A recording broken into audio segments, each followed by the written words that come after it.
La position de Madrid sur le Sahara pourrait lui coûter sa relation avec le Maroc.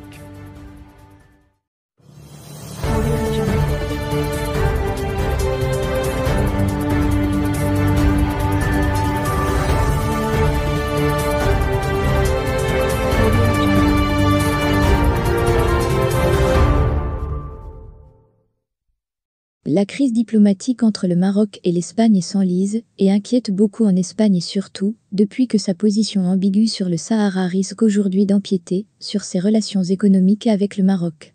Les milieux intellectuels espagnols ne comprennent pas l'entêtement de l'Espagne surtout depuis la reconnaissance américaine et le changement de position allemand en soutien au Maroc. 8 mois après le faux pas de l'Espagne qui a créé la crise de confiance entre les deux royaumes, les relations sont toujours au point mort. Les déclarations qui semblent positives des politiques en Espagne sont loin de refléter la réalité de la situation.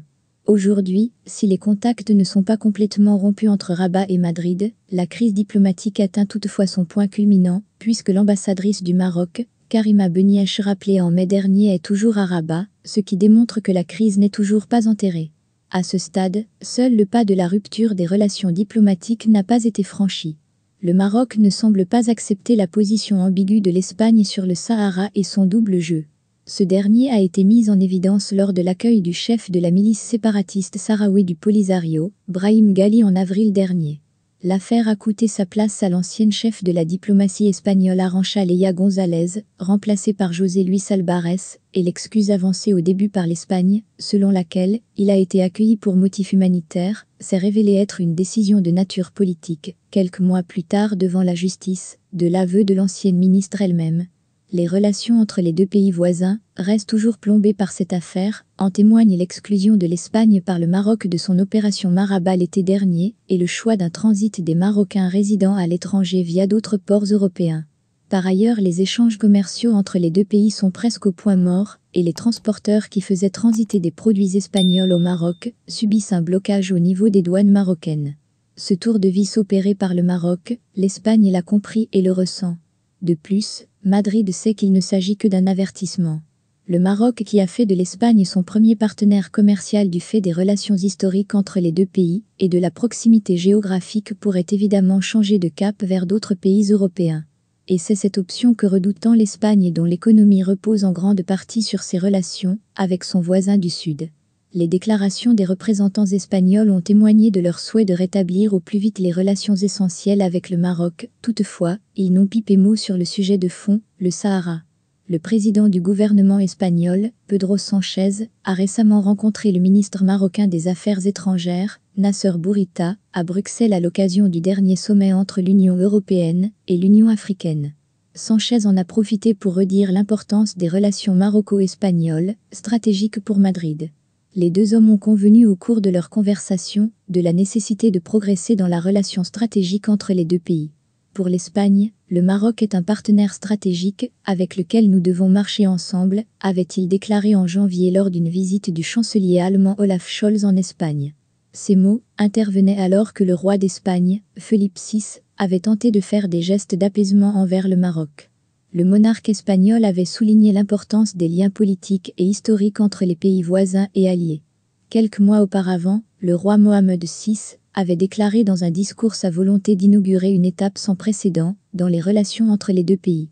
Plus tard, le roi avait fait savoir dans son discours à l'occasion du 46e anniversaire de la Marche verte que les partis qui entretiennent des positions floues ou ambivalentes sur le dossier du Sahara ne pourront pas espérer engager avec le royaume une quelconque démarche d'ordre économique ou commercial qui exclurait le Sahara. Alors que la proposition de large autonomie du Maroc pour la résolution du conflit sur le Sahara obtient un large soutien et consensus international et a fait reconnaître les États-Unis de la souveraineté du Maroc sur son Sahara et a fait changer la position de Berlin sur le sujet, en soutenant la proposition de Rabat, l'Espagne de son côté continue de s'accrocher à un espoir infime d'un référendum qui a été éliminé du processus des Nations Unies depuis plusieurs années vu l'impossibilité de sa mise en œuvre, ou une autre option encore plus improbable. Face au succès diplomatique engrangé par le Maroc dans la défense de son intégrité territoriale, et malgré une menace de l'Algérie déguisée par le mouvement séparatiste Polisario, l'étau se resserre autour de l'Espagne qui perd également un soutien tant recherché des États-Unis. Alors que l'Espagne languit, d'autres pays profitent du contentieux sahraoui pour bouger, soit en se faisant bien voir du Maroc, soit en conditionnant l'aide militaire, a écrit le site d'information espagnol Ataliyar. Et de faire une comparaison avec l'Allemagne qui avait également une crise diplomatique, avec le Maroc a pourtant réussi à la dépasser. Nous avons le nouveau gouvernement allemand qui a approuvé la position marocaine de résoudre le conflit du Sahara par l'autonomie sous contrôle marocain. Une telle décision devrait intéresser l'Espagne, a noté le site, et de souligner que le gouvernement allemand a des points communs avec l'exécutif espagnol. Le gouvernement de coalition du même signe que celui qui gouverne en Espagne est décidé d'essayer d'améliorer les relations avec le Maroc devrait être considéré comme un exemple pour Madrid sur la façon de commencer à réparer les relations avec le Maroc, estime Ataliyar. Au final, un Sahara stable sous autonomie marocaine ou sous la tutelle de l'ONU vaut mieux qu'un Sahara indépendant, mais à la merci de la menace terroriste, qui n'est pas si éloignée du Sahara occidental, ajoute le média qui dévoile en quelque sorte une des cartes que Madrid voudrait jouer contre le Maroc et qui explique sa réticence à reconnaître la proposition marocaine. Si nous ne parvenons pas à réorienter notre relation avec le Maroc, il est fort probable que l'Espagne en soit affectée, soit par de nouvelles vagues migratoires via Ceuta, Melilla, occupée, et les îles Canaries, soit en perdant des opportunités d'affaires et d'investissement dans le pays alawite, clé pour l'économie espagnole et la promotion de la marque Espagne, indique le média espagnol soulignant l'urgence de régler le conflit avec le Maroc pour ne pas perdre le voisin le plus proche de l'Espagne par sa frontière sud.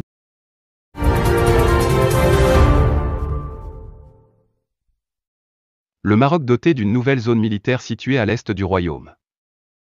C'est officiel. Le royaume Maroc se dote d'une nouvelle zone militaire, située à l'est du royaume au contact direct avec l'Algérie. Son commandement a été confié au général de division Mohamed Mikdad.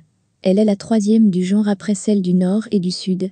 Sur hautes instructions de Sa Majesté le Roi, chef suprême et chef d'état-major des forces armées royales, le général de corps d'armée, Belkir El Farouk, inspecteur général et commandant la zone sud, a présidé, le 5 janvier 2022 à Erachidia, la cérémonie d'investiture du commandant la zone, indique la revue des forces armées royales, dans son édition du mois de janvier. La nouvelle structure couronne en effet des efforts lancés, il y a plus de 10 ans. Cela avait commencé par l'installation d'une caserne de chars à Debdou et la construction d'une base à Guersif et d'une autre à Afsou près de Nador, indique une source sécuritaire.